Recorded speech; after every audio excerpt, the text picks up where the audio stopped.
una pregunta relacionada con esto también, que es una de nuestras televidentes que nos envió a través de un video de WhatsApp. Mire. Una profesora. Una profesora. Hola, soy Francisca Salas, profesora general básica con mención en lenguaje y comunicación. Hago clase en la Escuela Isabel González Care, ubicada en Conchalí. Quería hacerle una pequeña preguntita al ministro de Educación.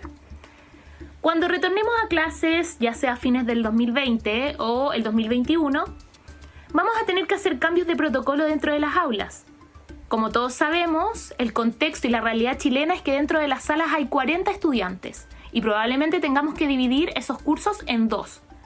¿Eso quiere decir que con esto terminaríamos con la jornada escolar completa, por lo menos durante ese tiempo?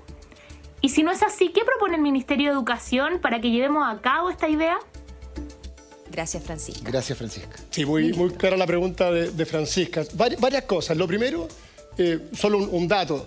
El promedio de alumnos por sala en Chile es de 30. Hay un máximo que es de 45, pero no es que todas las salas del país tengan esas 45. Evidentemente, hay muchos colegios que tienen 40 o más, pero no es una realidad homogénea en todo el sistema. Pero ciertamente existen establecimientos que tienen 40 alumnos o más o hasta 45.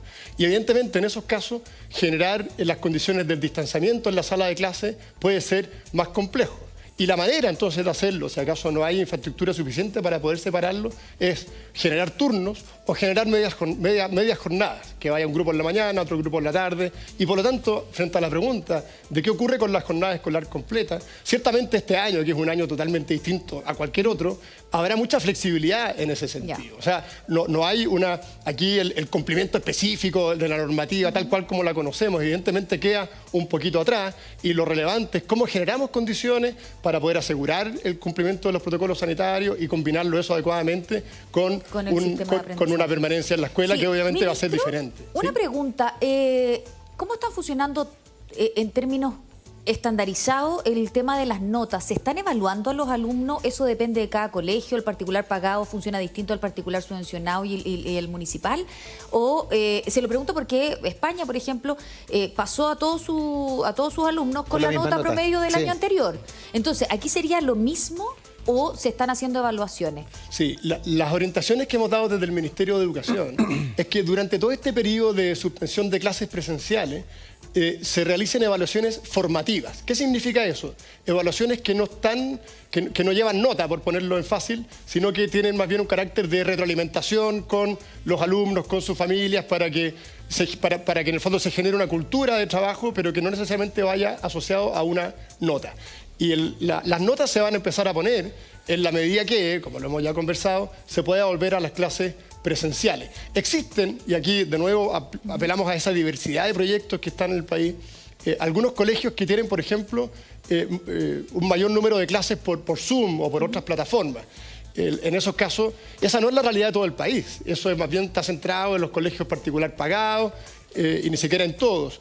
Y por lo tanto creemos que es muy importante durante este periodo que los colegios pongan esfuerzo sobre todo en mantener un vínculo con esas familias, sí, en que puedan seguir aprendiendo, pero además en un contexto totalmente distinto. Es que, ¿sabes? Se lo pregunto como mamá, no como periodista ni nada, sino que como mamá. Si van a evaluar a mi hija eventualmente después y yo no he estado presente, no tengo las herramientas para educarla, no tengo los conocimientos para educarla y mi hija eventualmente entra, la evalúan después, sí, pero ya viene con una brecha. Sí. Entonces, en definitiva, si se saca un 3 es porque está aprendiendo a leer, invento, y no sabe, entonces eso también genera un daño que es psicológico y que todos los expertos dicen que puede ser mucho peor el daño que se genera en el alumno. Sí, nosotros lo que hemos hecho precisamente para enfrentarnos a esa realidad es lo siguiente. Primero se hizo una priorización curricular. El currículum de este año no es el mismo currículum que tradicionalmente se pasa en los colegios.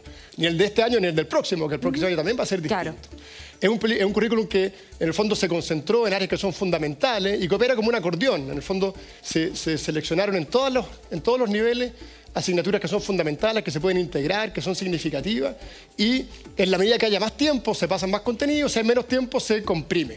Junto con eso hay un plan que tiene 2 etapas. Primero, un diagnóstico integral, que es lo primero que tiene que hacer una escuela apenas los niños, si se dan las condiciones, vuelvan a clase. Ese diagnóstico permite evaluar en qué condiciones llegan desde el punto de vista socioemocional, que es muy importante en este momento. ¿Y ese diagnóstico va a ser un CIMSE? No, no es un CIMSE, es una prueba que tiene 2 finalidades. Primero, primero no tiene ninguna consecuencia. La única consecuencia es que cada colegio, por su propia cuenta, pueda evaluar cómo llegan sus alumnos, desde el punto de vista socioemocional y desde el punto de vista del nivel de aprendizaje al nivel que le corresponde, al curso que le corresponde. Hecho ese diagnóstico, viene una segunda fase que es una fase de nivelación.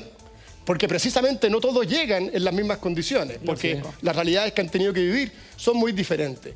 Y recién ahí, pasada ese diagnóstico y esa nivelación, se empieza a trabajar el currículum priorizado, que ya se está trabajando, pero en el fondo ahí se pone todo el esfuerzo, toda la concentración. Por lo tanto, por esa vía se busca combinar adecuadamente lo importante de darle una contención socioemocional a los niños, que es muy relevante en este tiempo, con también adecuar el currículum y tener las herramientas para que cada escuela, cada establecimiento pueda trabajarlo de acuerdo a las características de sus propias comunidades.